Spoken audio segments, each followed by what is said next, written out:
ربنا انی اسکنت من ذریتی بواد غیر ذی زرع عند بیتک المحرم،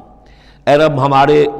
میں نے اب یہاں ربنا آ گیا ہے، اس میں معلوم ہوتا ہے کہ حضرت ابراہیم کے ساتھ حضرت اسماعیل بھی شامل ہو گئے،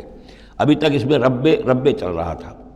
ربنا انی اسکنت من ذریتی، میں نے اپنی اولاد، اپنی نسل کی ایک شاخ کو، من ذریتی، اپنی نسل کی ایک شاخ کو آباد کر دیا ہے، بواد غیر ذی زرع، اس وادی غیر ذی زرع میں جہاں کچھ پیدا نہیں ہوتا، کوئی نباتات نہیں ہے، کوئی درخت نہیں ہے، کچھ نہیں ہے، بالکل ایک بنجر علاقہ ہے،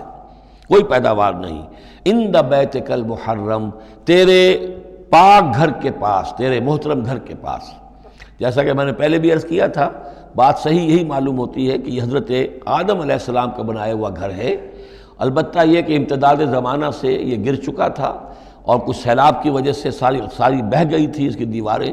صرف یہ کہ کہیں اس کی جو بنیادیں تھیں وہ باقی تھیں، جن کی کہ تعمیر کی ہے حضرت ابراہیم اور حضرت اسماعیل نے۔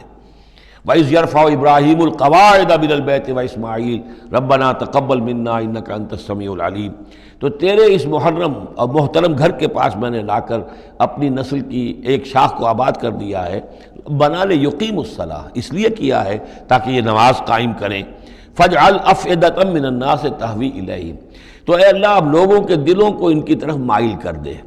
لوگوں کے دلوں میں ان کی محبت پیدا ہو جائے، لوگ آئیں ان کے پاس اور ان کے کوئی ہدیے پیش کریں اور ان کے ذریعے سے ان کو جو ہے رزق کا بندوبست پیش ہو جائے۔